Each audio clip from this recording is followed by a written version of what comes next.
Thanks for tuning in to another episode of Hashtag Dork. My name is Rich Keefe, joined as always by Davey Audio. He is Davey Eyeballs. He is the best goddamn co-host in the business. He's He's the guy. He's out here doing it, He's camera left. It's my right. Your left. All hail the king of ginger ale. It's Ryan Davey. Davey, how are you? After that intro, I could not. If I were any better, I'd have to be twins. Oh, that was something else. I'm tired. You are tired. I want to, Ryan, not to get too sappy, but it is Thanksgiving week. Sure is. And I would like to say thank you for being such a good co-host on the podcast and for putting in so much time. It's all pro bono.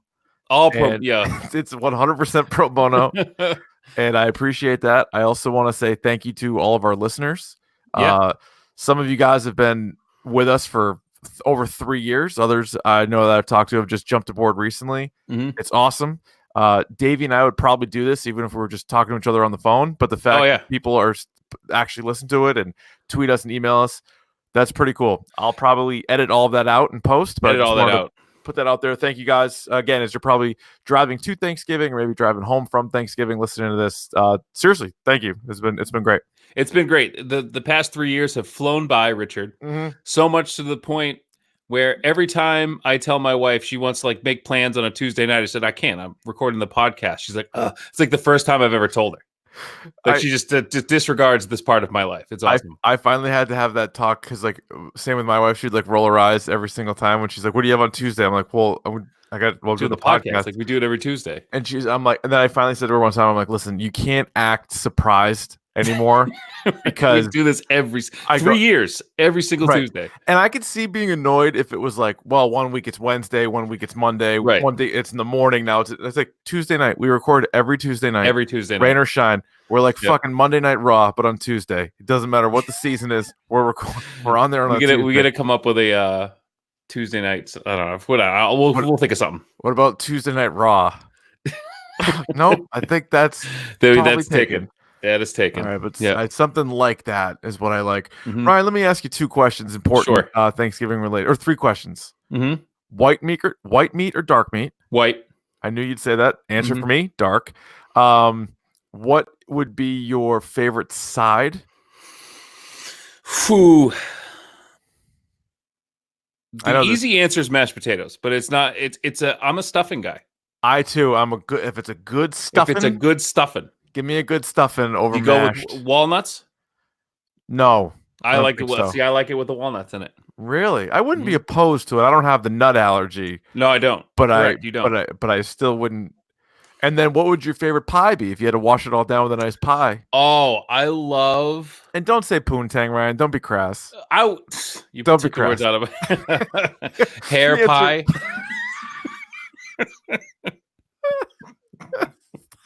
That is a reference. That's so vile.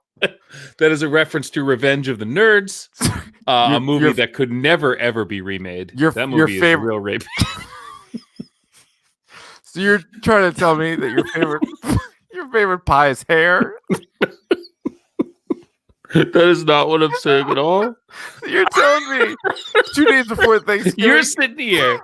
You're gonna sit there and tell me that I've known you for 20 years, and you're gonna tell me that of all the pies, your favorite is hair?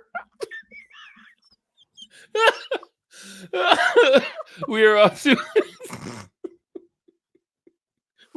to a rip-roaring start today. Yes, that and pecan. Not this deal. Mac and Goo kind of have the You are crying. You know this is the bad audio, but Rich Keefe is crying on the podcast. Mac and Goo have done a nice job with all their poll questions, but I think we have to do pumpkin, pecan, hair, macadamia, banana cream. Something ridiculous. Wow, 44% of the vote, hair pie is audience's favorite pie. You know what they say, Rich?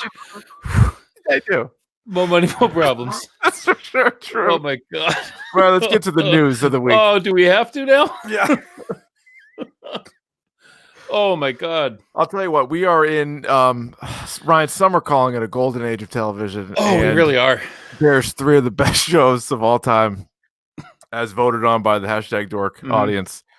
Watchmen, The Mandalorian, Rick and Morty, all on Rick and Morty, Watchmen are on Sundays, Mandalorian on Fridays. It is just an absolute tour de force with these shows.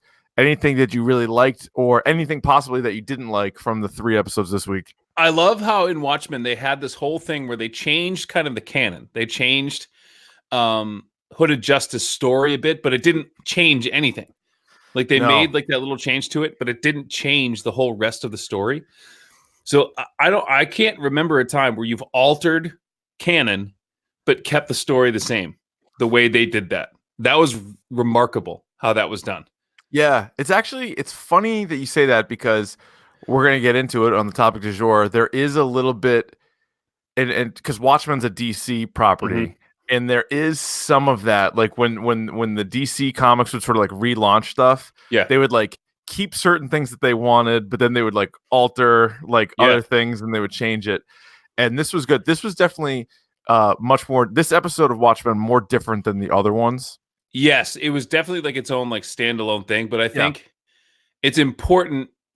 I'm not going to get into spoilers because there's people still catching up. But it explained a ton. Yeah, by giving the backstory of one character. And I believe we got just 3 more episodes left. 3 left. And I've read that it has not been picked up for a season 2. And Damon Lindelof said if they do get a season 2, he's probably not going to do it. So stop. I know. So this might be it. This might be it then. Yeah, I don't want to see him do it because I think if he was committed to 3 seasons, I'd say great. The Leftovers was 3 seasons. I think he'd be serious. He obviously loves the characters, and he also wanted to create new ones, and the new ones are all awesome. But just 3 episodes left, so they got a lot to kind of get to here. And not only that, but like the one thing I don't want, especially with this property, is I don't want them to like take years. I mean, this has been in development for years. Yeah, right. And it's been being written for years, and then all of a sudden be like, oh shit, we got to write a whole other season, and then have it fall apart. Like I need it. I need this to be like a self-contained thing. Yeah, it can't be a cash grab. You know. I hear you. Because that would be a real chance it could go downhill quick in season 2. Quickly. Meanwhile, The Mandalorian, fantastic 3rd episode. Just up and up. This is the way, man. Just trending up and up. Ryan, I love this show so much, and I just want to shout it from a mountaintop, but I don't have a mountaintop. I have a podcast. Just shout it. I love The Mandalorian. This hot take. Yeah. This has been better than any Star Wars movie in like 35 years. I was going to say since Empire Strikes Back. Since Empire Strikes Back, this is the best. This series is the best Star Wars lore I have seen on any screen. Hard to argue that. It really is. I love a good spaghetti Western. This is like Star Wars meets Westerns. It is. It's awesome. Another one where the characters are cool. I mean, Baby Yoda gets a lot of the attention, and he should because he or she is adorable.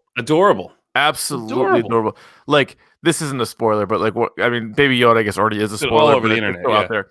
But just the scene where like the Mandalorian is like flying his ship, and like Baby Yoda is just like climbing around in the back. He's just that like alone's amazing. Yeah, amazing. It reminds he, like, falls out of the crib. Yeah, and then you just see like his little hand come up.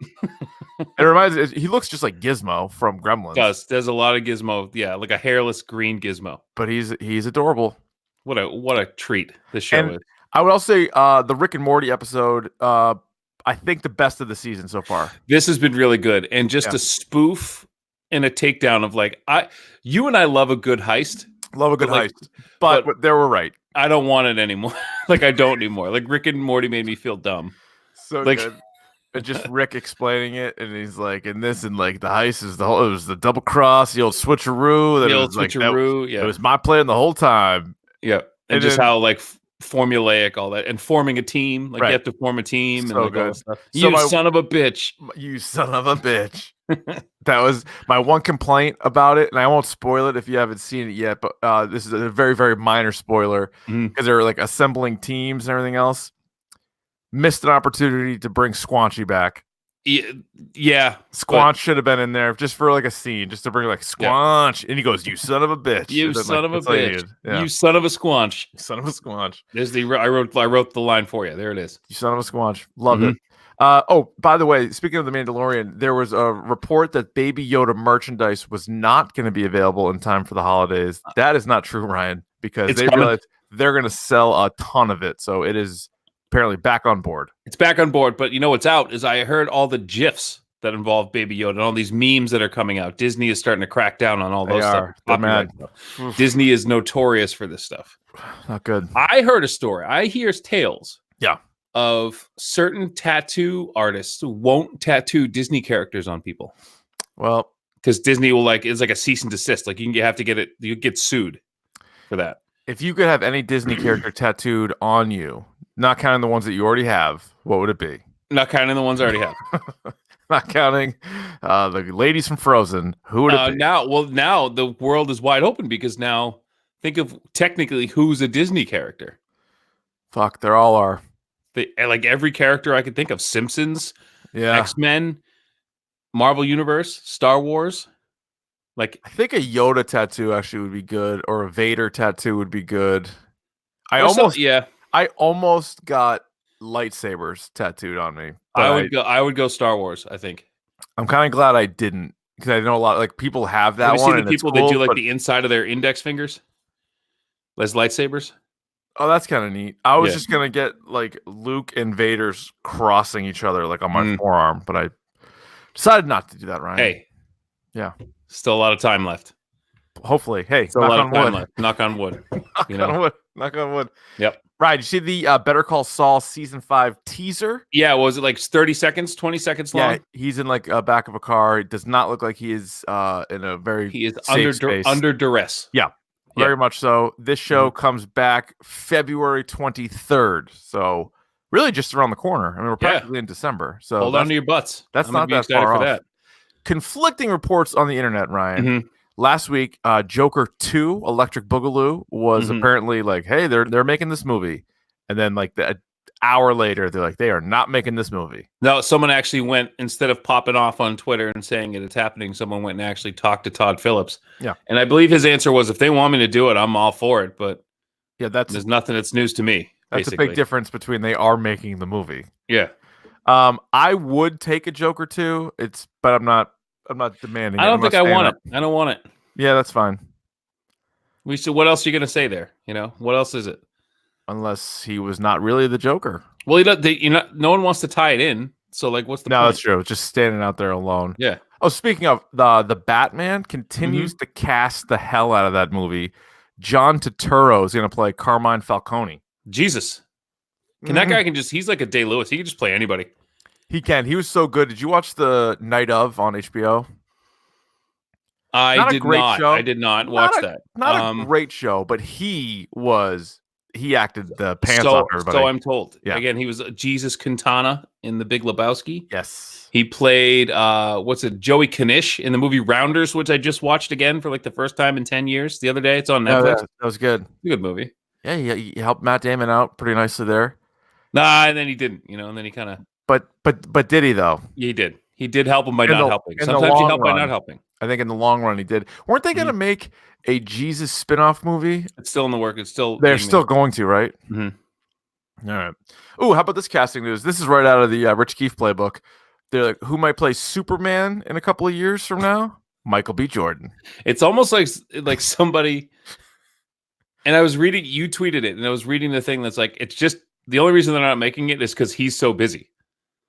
Right? Like it has something with his schedule. Like, yeah, like that's a great idea. Because he's in a million things. And he's like, hey, 2023, come back to me and I'll do Superman. Like, what is that script? I don't know. Just him flying around and put a cape on him. I don't know. What about it could be the death of Superman? Oh, wait, they already did that. They already did that, kind of. Poorly. Yeah, very poorly. Poorly. Mm-hmm. Ryan, this is exciting news. I know you were all ramped up for that Channing Tatum Gambit film. I was all in on that. All in. Turns out that's not happening. Turns out it was never a thing. It was never a thing. But what about Channing Tatum as the Max? Yeah, so I was reading this story. Channing Tatum is now developing a movie for if you weren't a teenager in the 90s, you would have no idea what the Max is. Mm-hmm. It's an Image comic that ran from, I have the dates here, from 93 to 98. It was on Image Comics, and the idea of this, and then remember that show Liquid Television that was on MTV, and they had all those animated shorts. It was on that, with like Eon Flux and like all that stuff. I also think Image Comics alone, just stop right there for a second. Yeah, like now there's like a whole bunch of stuff. I think The Walking Dead might be Image Comics, but there was a run in the. They're Dark Horse, aren't they?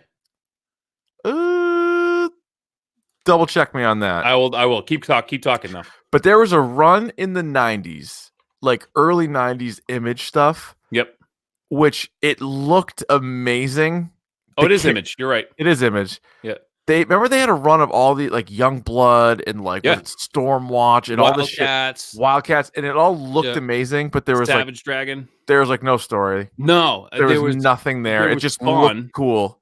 Spawn was awesome. Spawn was the best one, and that was the only one that had like half a story, and that was the only one that had like any kind of legacy.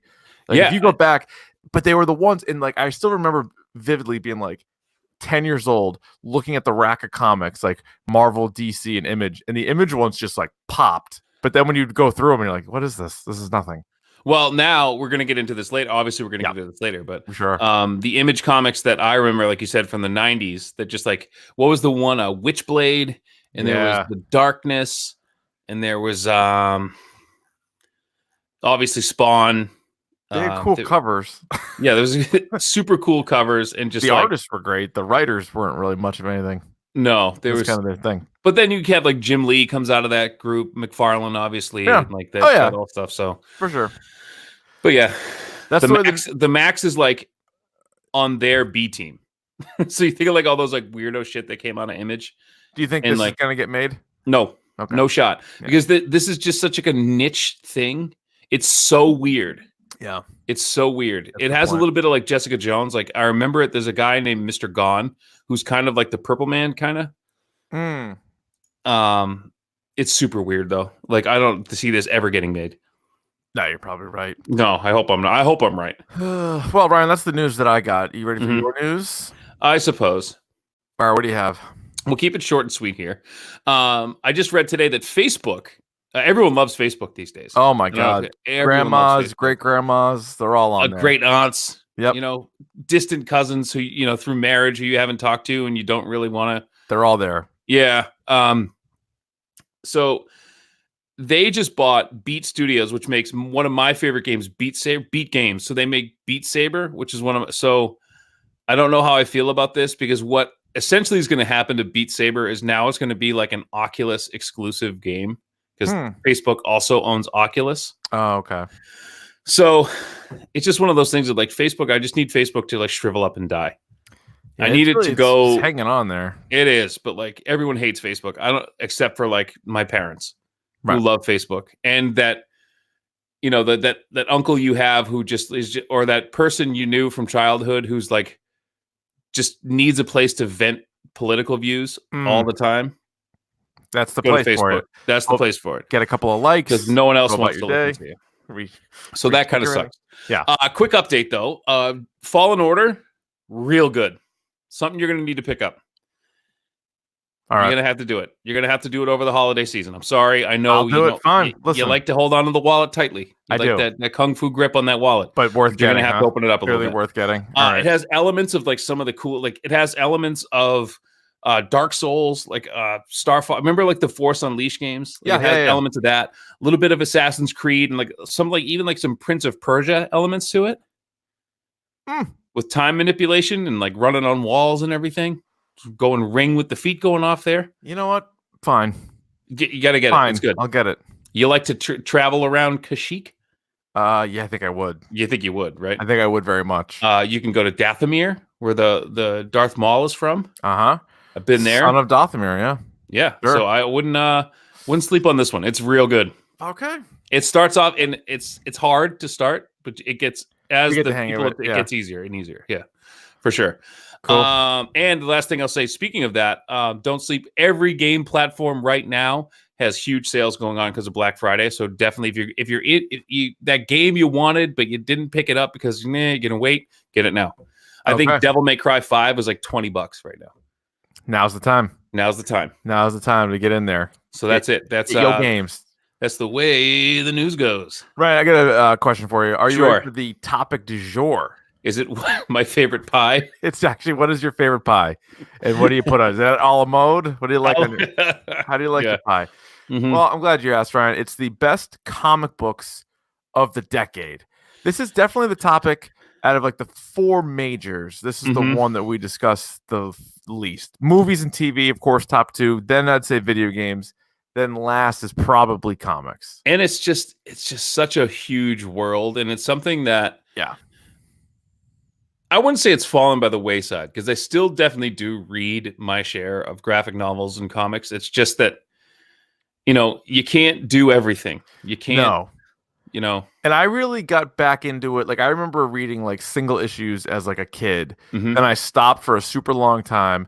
And then probably like as we started the podcast or just before the podcast, I started going back and like researching all the best ones and doing that. So even still now, I've read more of like the classics or like the must reads. Therefore, this list is certainly could use some work. This is just voted on by me and Davey, who don't read as many comic books. Because Ryan, you can't watch everything. You also probably more so can't read everything. But that to say too, like I definitely like what I like, and there's definitely things on here that our list is like, you can tell we have a type. And like you could definitely tell whose is whose. Yeah, so and there might be an author or two that we specifically that we kind of hone in on. So this is again on our best of the decade series that we've done, and similar to TV shows, the ruling that we put in place here is the book had to have begun in 2010 or later. So it can't be a book that was like 08 to 13. I know that might be on some people's list, but that's not on ours. It has to be started in 10. It could still be ongoing, but it has to at the very least start in 2010. We both ranked 15 comic books. If whatever comic I thought was number 1 got 15 points all the way down, Davey did the same. We mashed them up. So we actually have a top 20 for you, but we're really going to just highlight the top 10. Let me just rip through 20 through 11, and then then afterwards say whatever you want about any of these. So coming in at number 20 is Batman White Knight. Coming in at 19, The Batman Who Laughs. Coming in at 18, Batman Noel. So right off the bat, we have a theme. we have a thing here. We're gonna read the Batman stuff. What do you want? What do you want from us? Number 17, Deathstroke, the Rebirth series. Number 16, My Favorite Things is Monsters. Number 15, Prince of Cats. Number 14, Red Hood, The Lost Days. 13, Paper Girls. 12, Andre the Giant. And then this one really came down to me. Like number 11 and number 10 could easily be flip-flopped. This one just missed out. This one really could have been number 10. But number 11 is Mr. Miracle by Tom King. Anything you want to highlight there? Yeah, so I read the Andre the Giant. The Andre the Giant one is a biography, actually, but it's done in graphic novel form. And it's actually really cool and like really touching, and they have some really cool stories about him. So if you're a wrestling fan, I know that's kind of like the fifth stone or the sixth stone that we really don't ever talk about. But if you are just kind of interested in like the type of, and I know HBO did the documentary too, but this is kind of like it's kind of like a diet that, it's not as sad. And getting into the holiday season, the Batman Noel, which is Brian Azzarello and he's great, by the way. Is that Lee Bermejo did this one, and it's basically the Charles Dickens Christmas story with Batman. That's pretty. So it's actually pretty cool. So if those you are both the guys that did 100 Bullets, right? Too. Yeah, they did 100 Bullets and they did Joker. Pretty good team. So, So I like so Batman White Knight, I mentioned, it was a pick of the pod. earlier this year. That's the one where like the Joker is like a good guy, or is he? Yep. But it's like kind of the old switcheroo. Deathstroke is some of my favorite stuff from the Rebirth series. Red Hood: The Lost Days. So it's the same author, it's Judd Winnick, who did Batman Under the Hood or Under the Red Hood, which they also did a great animated movie for. And so then he wrote this. It's like 4 or 6 issues collected into one edition, where it sort of tells more of the background of what happened to Red Hood or Jason Todd after he died.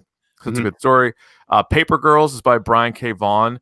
They say it's like Stranger Things, but with an all-female cast. I've only read the first 2 volumes, or maybe 3, but it's good, and they're still ongoing, I believe. And then Mr. Miracle was crazy. Kind of came out of nowhere.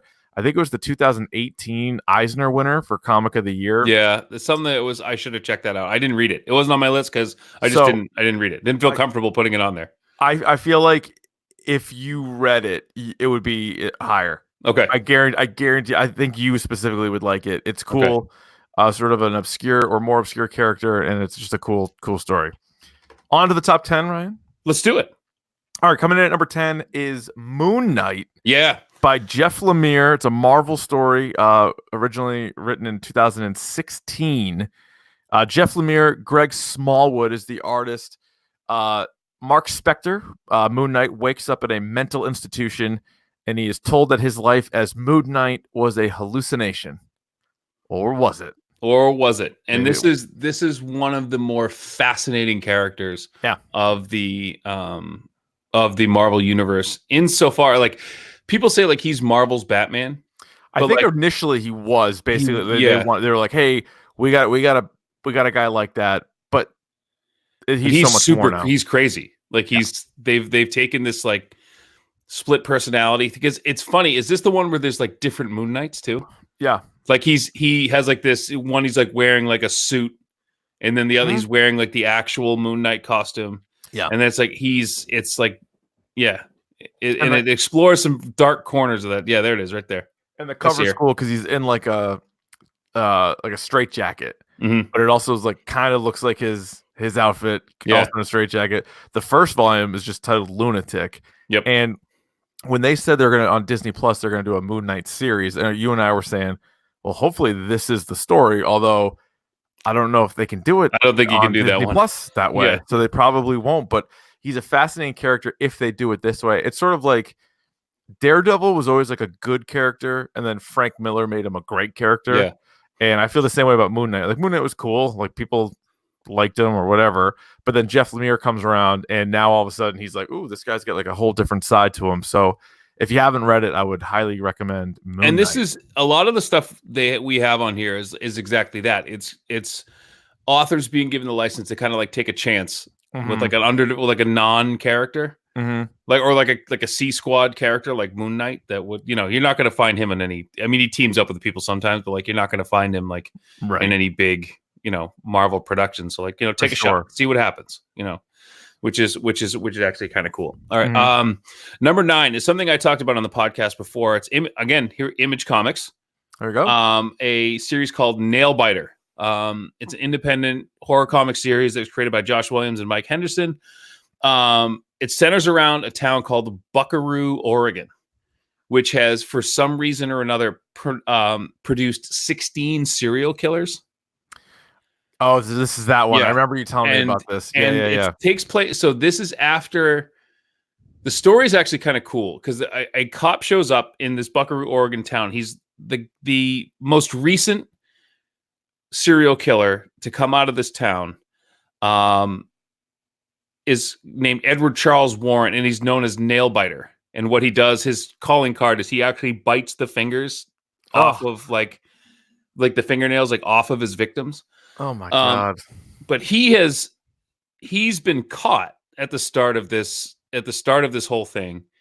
But the guy who caught him has gone missing. So his partner actually shows up to the town to find him.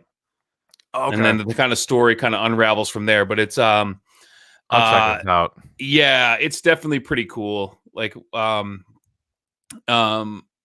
and it centers around the town and like why the town has produced so many of these serial killers and like what's going on there. So definitely a cool, not so much under the radar, but something, again, it's Image. So it's like, the biggest of the little guys. who's come out with this, and the art's great. It's a really cool story. It is in 2 collected editions, I believe. Okay, and that's the whole thing. So it ran from 2014 to 2017. There's 30 issues. It's done. So if you want to go and read it, definitely check it out. That's another reason why my list, I would say, for what I've read this decade is incomplete, because I really like to know when it's done, or at the very least, I can read like 8 issues at a time or whatever it is. Like, and that's the issue I had. I have a hard time keeping up with. Yeah, well, one of them. That's, and then we'll get to it, but that's my issue with one of them. Yeah. All right, number 8 on our list is Flashpoint. It was written by a handful of writers, mostly Jeff Johns, though.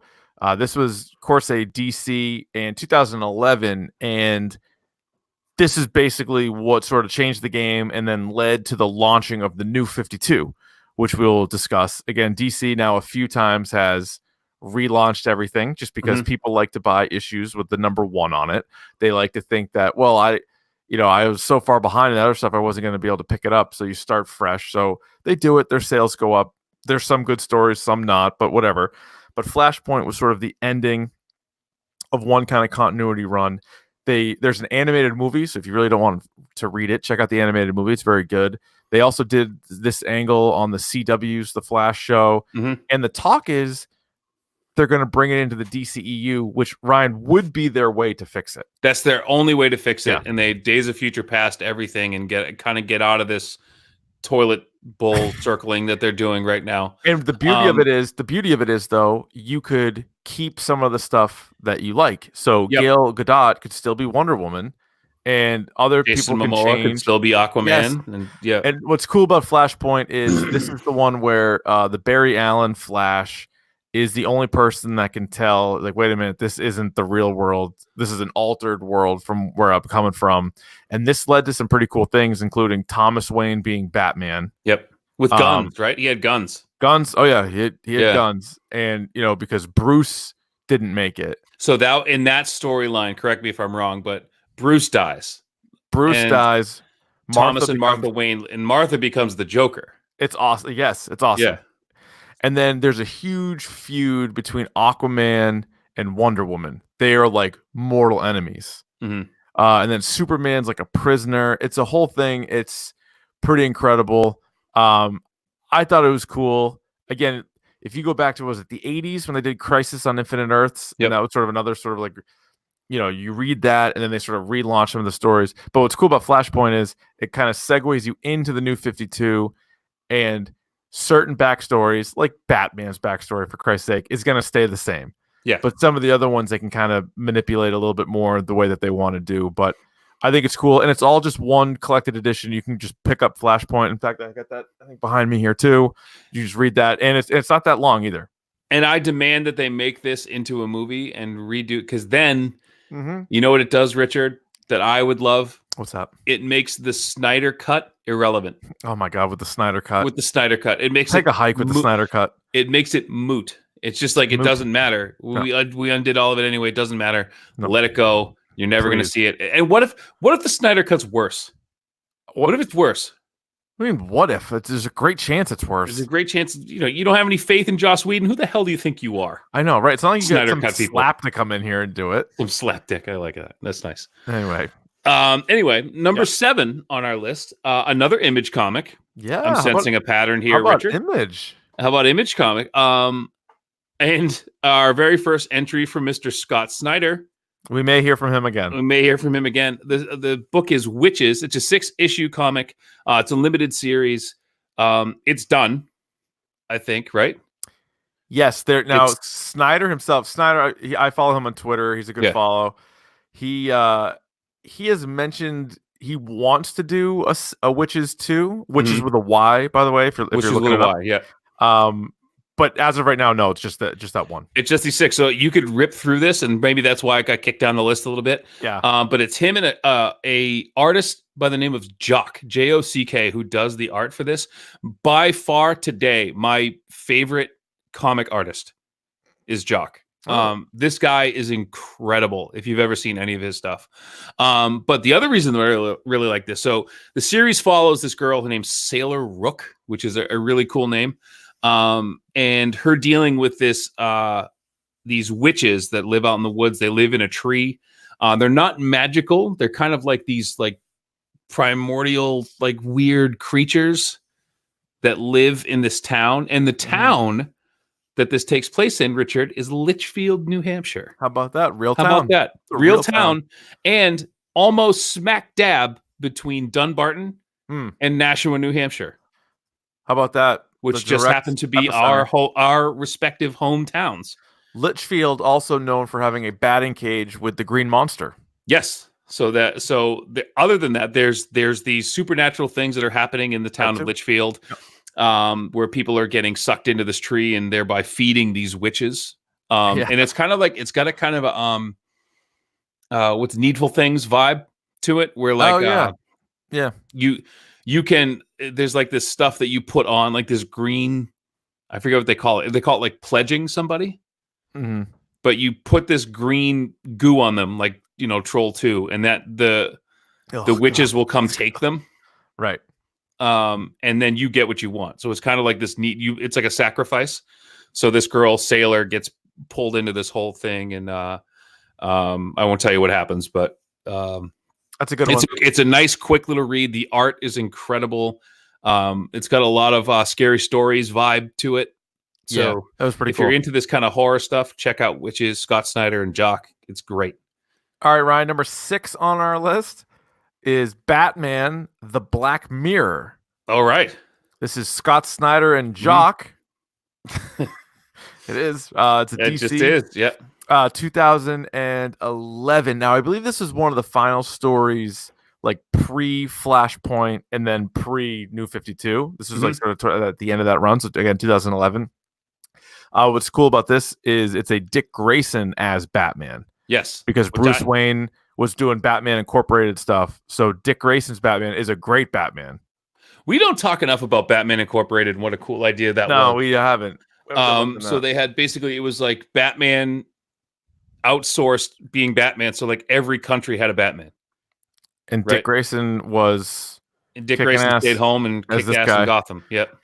And this also, I want to say this is one of the first times Scott Snyder had written Batman, and he was great at it, even though it wasn't Bruce Wayne. Again, it was a different story. And they also give you James Gordon's son, who is a bit of a psychopath. To say the least. Yep. And so anytime you can sort of dig into like a familiar character, but then also kind of give it the old switcheroo into like a character that you're not as familiar with, but keeping it within like that universe, I thought it was pretty cool. So that's another one. It's just one kind of collected edition, but really good. I forgot it was this decade. I had to go through because it came out in 2011. I read it a long time ago, but definitely worth checking out. Yeah, man.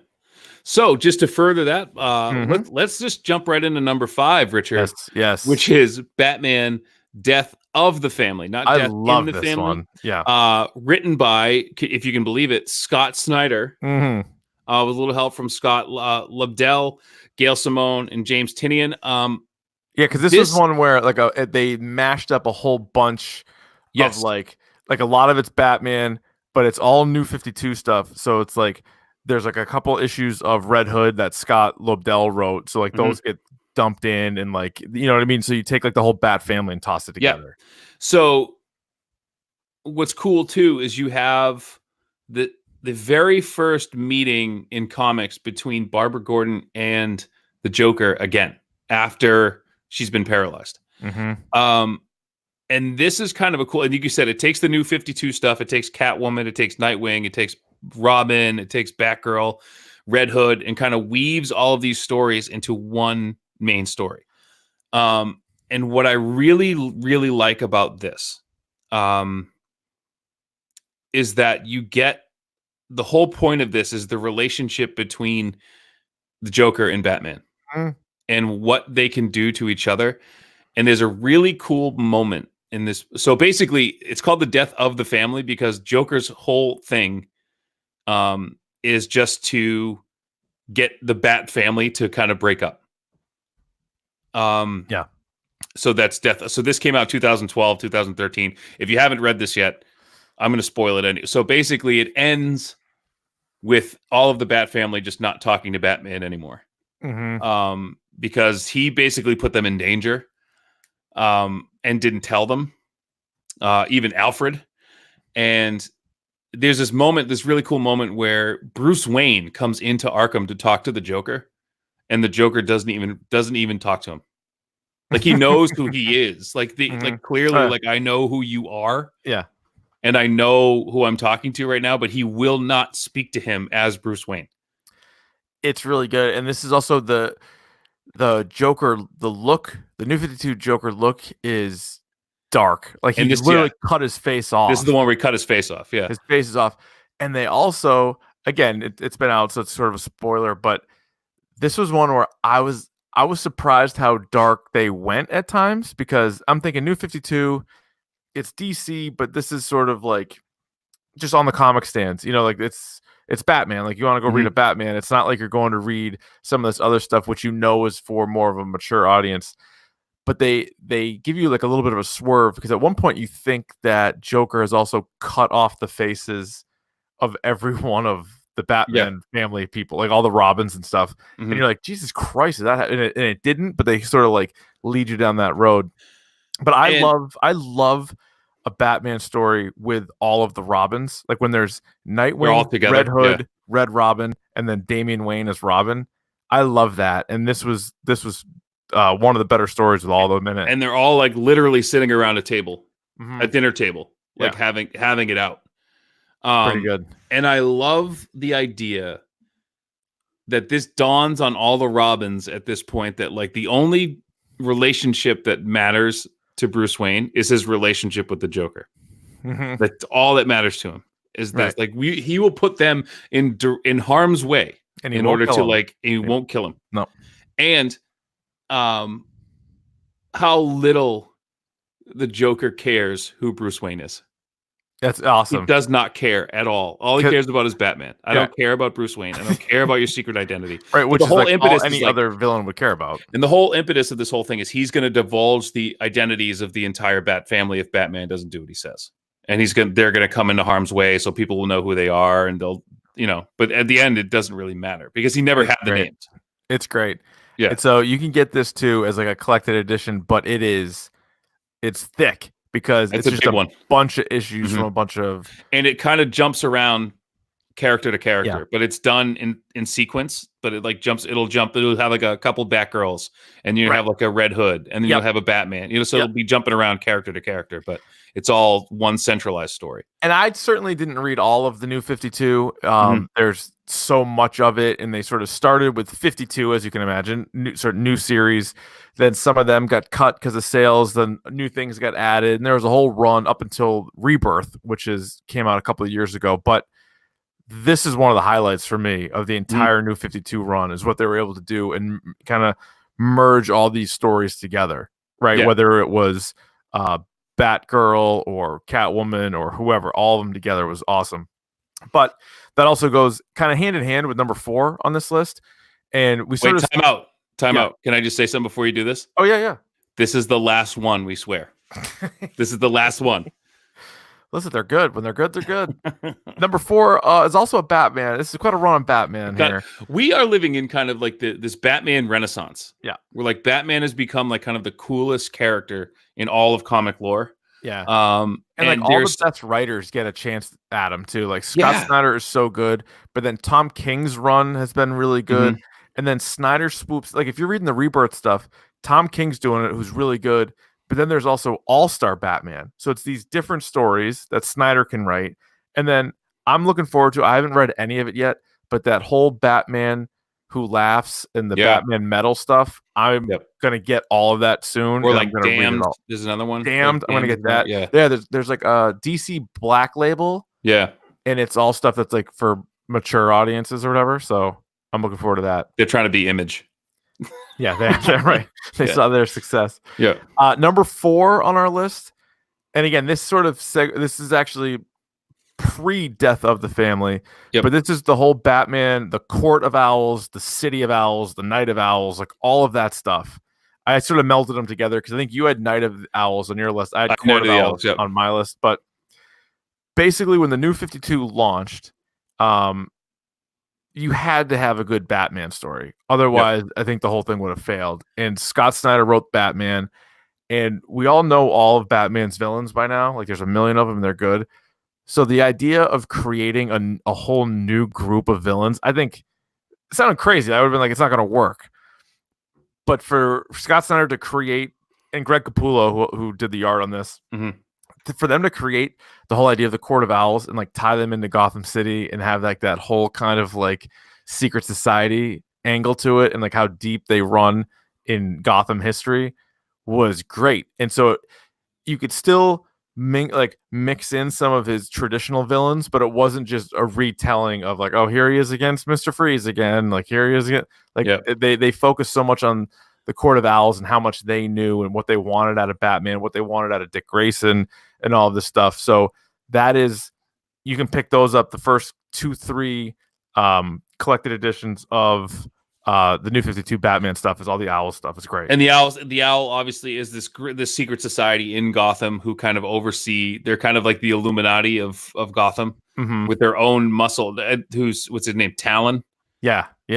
Who is tied to the Grayson family. So there's this whole thing, so it's pretty deep. Like they're taking the mythology kind of somewhere else, which is kind of cool. Right. Exactly. It's kind of like a breath of fresh air for the Batman universe. So yeah, it's super good stuff. Check it out. That's a lot of Batman stuff. But we're done with Batman, Ryan. We're done with Batman. Let's get to the top 3. The podium. Right, so on the podium, and this one absolutely took me by surprise. And this is Matt Fraction. Did a run for Marvel in 2013 of actually Hawkeye. My Life is a Weapon. Who'd have thunk it, huh? Who would have thought? And this was, I think, number 2 on my list. Yeah. And it's just a really cool imagining of like, so you've seen, and this came out, after Avengers. So you have Hawkeye's kind of become like this Renner character. Like he's really cool. Before that, he was kind of lame. Yeah. Probably like the lamest Avenger. Right. But this is kind of a reimagining of this character, and you get kind of like this backstory with him. And not only that, but you get kind of reintroduced to Kate Bishop, who becomes the next Hawkeye. And this whole thing, they're trying to work together, and they're trying to, and it's almost like they're pushing each other throughout this whole story. And there's like this competitive nature between the two of them. And there's a lot of friction between the two characters, kind of like a, father-daughter, like an absentee father-daughter kind of thing, seeking the approval of the father, but never really getting it because he's always going to try to be better than her. But it's a very well done story, for a character that kind of needed it. Yeah, for sure. And could use it. And like, that's the thing, is like you can dip in and you're not like, oh man, how am I going to compare with all these other great Hawkeye stories? Like you have a chance to make it your own. I have actually not read this. I have held this in my hand at the store a few times, and I'm like, do I want to read this? Do I want to get this? And then I haven't. So and I think maybe I should. Only because it takes place in the Marvel universe, but it's a completely self-contained story. Like they mention things that have happened. They'll talk about Civil War. They'll talk about the Avengers versus the X-Men or something like that. But they never really like get involved. So it's this relationship between Clint Barton and Kate Bishop, which it has to be the basis of the show. I don't know anything really about the show that's coming out on Disney Plus, but this has to be it. Yeah. Like they have to pull it directly from this, because this is so well written. And it doesn't take itself too seriously. It's not dark. It's not one of those like super like heavy things. Like they're still shooting boomerang arrows and doing like crazy stuff, but like it's nice. That's pretty it's cool. And it's one of the better just self-contained stories I've read in this 10 years of comic book reading. That's good. So yeah. All right, number 2, and I honestly think 1 and 2 could go either way. Oh yeah, I think you could flip flop these. But number 2 is Saga by Brian K. Vaughan and Fiona Staples. Brian K. Vaughan also wrote Paper Girls. He also wrote Y: The Last Man. He wrote Ex Machina. A few other things you could. He's on the short list of people that if he puts out something new, you have to go pick it up. You have to. This is actually still ongoing. There's currently 54 issues out, or if you do it like I do and read the volumes, there's 9 volumes and counting. And the reason it's not number 1 on my list is because it's not done. It's not done yet. Yeah. So I've actually read 8 of the volumes, so I am not up to speed on this, but it's just so good. It's described as a epic space opera, heavily influenced by Star Wars. Some believe that it is a Star Wars Game of Thrones mashup. Mm-hmm. The main characters are a husband and wife, Elena and Marco, who are from long warring extraterrestrial races. So they're from 2 different planets. One hates the other, but they got together. They have bit of a Romeo and Juliet kind of thing. Absolutely. But it works out. The Montagues, the Capulets. So Yeah. they are on the run. They have a daughter named Hazel, who is born at the very beginning of the series. Mm-hmm. And then she also kind of narrates it at times. Yes. You know, she does that. Like she's like an unseen adult narrating the thing. So you're fascinated to see where this is going to go. My favorite character, though, in the whole show is Lying Cat. I'm not a big cat fan, but there's this one dude named The Will, who's like a bounty hunter, is a great character too. And he has a cat who can tell when you're lying. And it's great. So like if you say something to him, you're like, oh, hey, you're good looking. He looks at you just like lying. Yeah, that's like my favorite part of the whole thing, just like lying. But I'm excited to see where this thing goes. It's crazy. Like it's if you like Star Wars, it's worth giving it a go because you got all these different planets, you got all these different people. There's violence, there's sex in this. There's all kinds of stuff. Nudity. There's nudity. There's killing. There's a whole bunch of cool. It's very adult, and what's funny is the art of this. Who does the art in this? I think this is Fiona Staples. Right? Yeah. So, it's very like whimsical. Like it's very colorful. It's very like pinks and blues and like all sorts of like fantasy colors. But that it's gritty at times. And then there's some heavy stuff in there. Yeah. So the art, again, that's one of the things that I always pay attention to when I'm doing things, when I'm reading these types of books, is you pay attention to the art because the art says so much about the writing and vice versa. And it's great to see when they kind of go hand in hand, when they kind of just like dovetail into each other, which is nice. And this I would say Saga does this better than any of the things we mentioned before.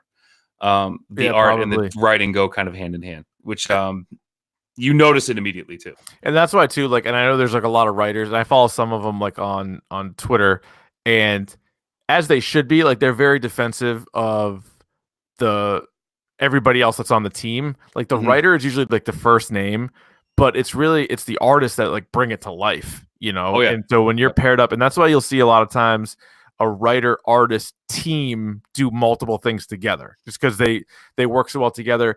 And just because the guy or the girl is the artist doesn't mean they don't also give input on like what the character might say or do, you know? So like that's why the teams work so well. Like Jeff Loeb and Tim Sale, the guys that did The Long Halloween, which is my favorite thing, they also did the whole Marvel like color series, like Daredevil Yellow, Yellow, Gray, Spider-Man Blue, and Captain America White. Like they worked together on all that. They did Haunted Night. They did all that together, and you're like, yeah, no shit, because like once you get in that rhythm, you know, and then like your character's voice is also going to look a certain way. But yeah, so Brian K. Vaughan, Fiona Staples Saga could easily be number 1, but we got it at number 2. We got it at number 2, and so at number 1, and this should come as no surprise, we've heaped so much praise on this series that by the way, we forgot to mention too that Witches has been optioned by Plan B, Brad Pitt's production company. So they bought the rights to this and they're going to make a movie. Okay. Interesting. So that's good. So I think Saga, someone talked about Saga being optioned for a movie. Yeah, but I think I might have even been Brian K. Vaughan in an interview was like, I certainly didn't design this to be a show. I think it'd be crazy to make this a show. Yeah. It'd be so difficult, I think, too. It would be incredibly difficult to do. But anyway, so number 1, and another thing that should absolutely be optioned into a series, at least a series, maybe a trilogy of movies.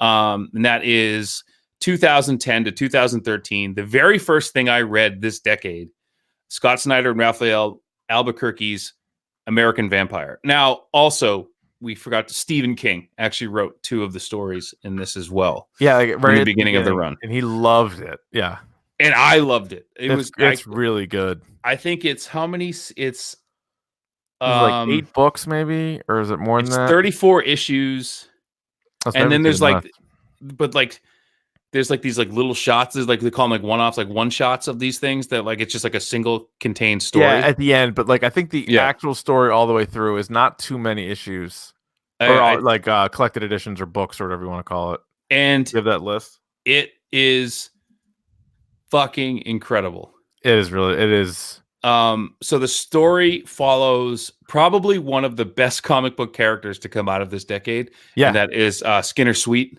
I think he is. I don't think you can top him. And the story kind of goes, it's told from the perspective of a woman by the name of Pearl Jones, who becomes kind of like Skinner's like underling. Mm-hmm. He makes her a vampire, but it's an amazing idea in that vampires now have like species, and Skinner Sweet is the first American vampire. Right. Like the American born vampire, and like what that looks like. And so he's think of like a Billy the Kid character who's been, you know, he's an outlaw in the Wild West which is the fucking coolest thing ever, by the way. Like having like this like Billy the Kid. What if Billy the Kid was a vampire?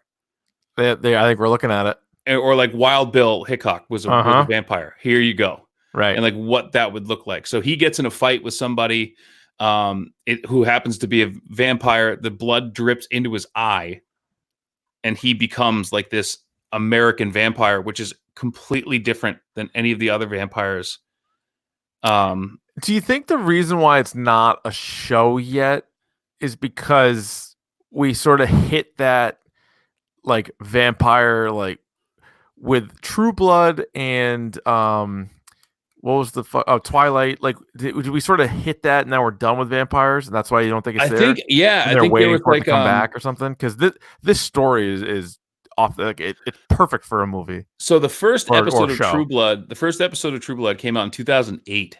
So this was after True Blood. So I think like vampires were, like you said, Twilight and like all that stuff. Like vampires were a hot thing. There's Vampire Diaries on CW. Yeah, like, vampires were everywhere for a while. But this was like.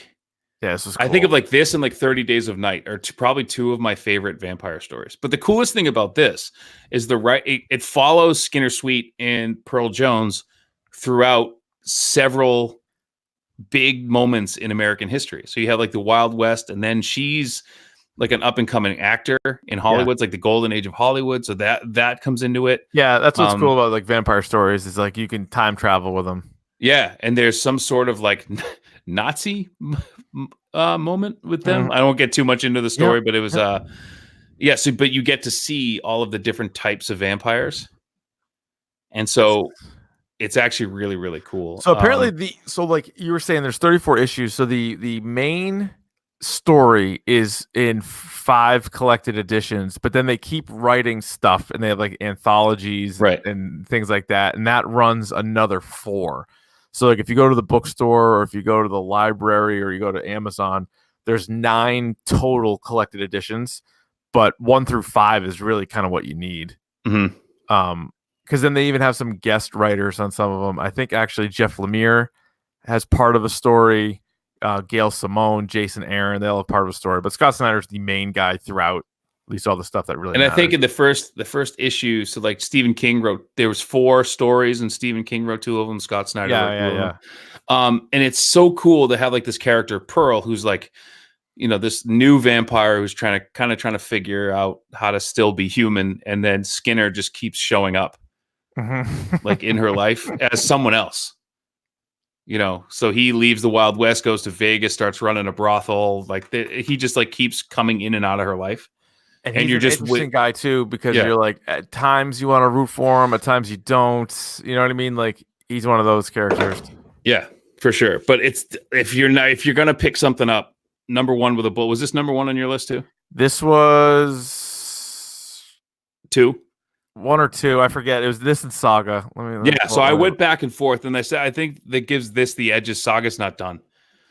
No, it was. No, this was number one. Nope, it was. American Vampire was 1. Saga was 2. Death of the Family was 3. All right.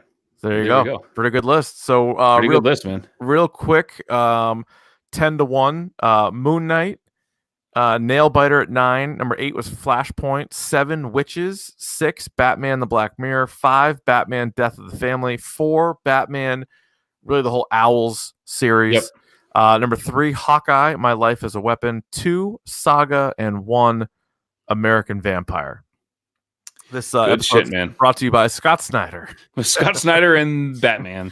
I think I only had one Batman story on my whole top 15, and that was Death of the Family. I had you had I had the Owls. I had Owls on there too. Yeah, you had Owls on there. Yep.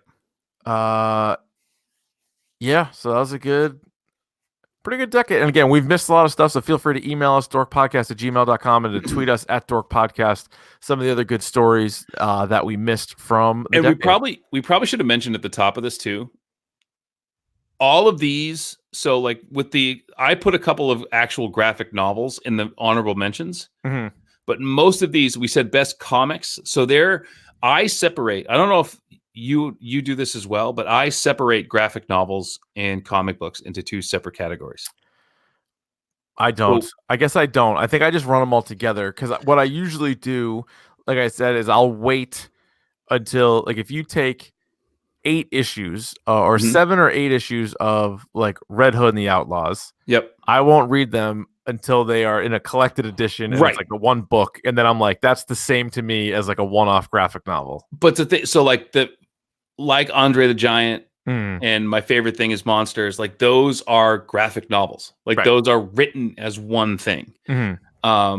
So I kind of like to differentiate those two. So what when we said best comics of the decade, so obviously there are other graphic novels that are wonderful, but they're not comic books, if that makes any sense. Yeah, I guess. I mean, I just feel like I like to differentiate the genre, because I don't think... Well, because I think what they've done at least is, like, so Batman, the New 52 run, for example, if you just took that, you're like, that's not really a graphic novel to me. That's like 1,000 issues of 1,000 issues of a But comic. what they usually do is they give you like stories, right? So it's like Court of the Owls, then it's Death of the Family, then it is like the last one was called Endgame, and so there was like within all the issues, creative. No, I know. But like within all of those, they had that, like, you could just grab a story that you want out of it. So it's not like a never-ending thing. Ryan, you ready for the pick of the podcast? Yes. All right. Would you like to kick, receive, defer, or defend a goal? I will receive. Okay. And I have 2 this week. So first and foremost, last week of November, if you guys have yet to check out the site, get involved, donate, whatever you want to do, just please get yourself more educated on men's issues facing men's health. Please do so. mobro.co/RvonD. Please go and check that out. That's always the first pick of the pod. So last week of November this year, so I had to get that last one in. And the next one is something I will watch immediately following the taping of this podcast. And that is a new comedy special by Mike Birbiglia called The New One. Are you familiar with Mike Birbiglia? Shrewsbury's own Mike Birbiglia? Yes, I am. I don't even call it stand-up. I think Mike Birbiglia is a master storyteller. Each one of his stand-up specials that I've seen have basically told one singular story that kind of loops back on itself. And so we had one, it was like My Boyfriend's Girlfriend, which is dealing with like relationships. And then there was one, Thanks God for Jokes, which was basically his musing on what it means to tell a joke and why things are funny. And this one is called The New One, which at first glance means like, oh, it's his new comedy special. But it's actually talking about becoming a father and having his new person in his life and what that meant to him in terms of like who he is as a person. So I will definitely go and check that out as soon as this is over. And I haven't even seen it, but I'm telling you, it's great right now. Okay. Very good. There you go. My pick of the podcast, Ryan. How about this? Because it's Thanksgiving week. Planes, Trains, and Automobiles. Oh yeah. If you don't watch Planes, Trains, and Automobiles after football on Thanksgiving, you are not a real person. That's all you can do. Is Planes, Trains, and Automobiles the best Thanksgiving movie in the world, in the history of mankind? Yes. Can you name any other ones? Was the Ice Storm, was that a Thanksgiving movie? Yes, it was. I think it was. I think it was, because there's a whole scene with Oliver Platt like ripping the turkey leg off and eating it. Yeah. There's like a couple, but yeah. Yeah. Next, the only line I remember from that movie is from that scene where he shows up drunk to his ex-wife's house and the boyfriend like drags him out of the house, and he's like all disheveled and like he's sitting with John Cusack, and he says that boy hurt my tummy. Classic line. Which I thought that was super funny. Dark comedy, The Ice Storm, not as good as Planes, Trains, and Automobiles. No. Ryan, next week, best movies of the decade. I don't know how we're gonna get through that. Like, let's set the ground. Are we doing my favorite movies or what I consider to be the best movies? To me, they're the same thing. They're not the same thing to me. To me, they are. We're gonna have to take that off the air. Okay. We'll figure it out. We'll figure it out. It's going to be daunting to say the least. Oh my God, yeah. You guys can rate, review, and subscribe to the podcast on iTunes and everywhere else that podcasts are available. You can follow us on Twitter at Dork Podcast and Instagram, youtube.com/Dork Podcast. You can watch this very episode on the YouTube, and you can email us anytime, dorkpodcast@gmail.com. Ryan, anything else? Enjoy the hair pie this weekend. One slice at a time. One slice at a time.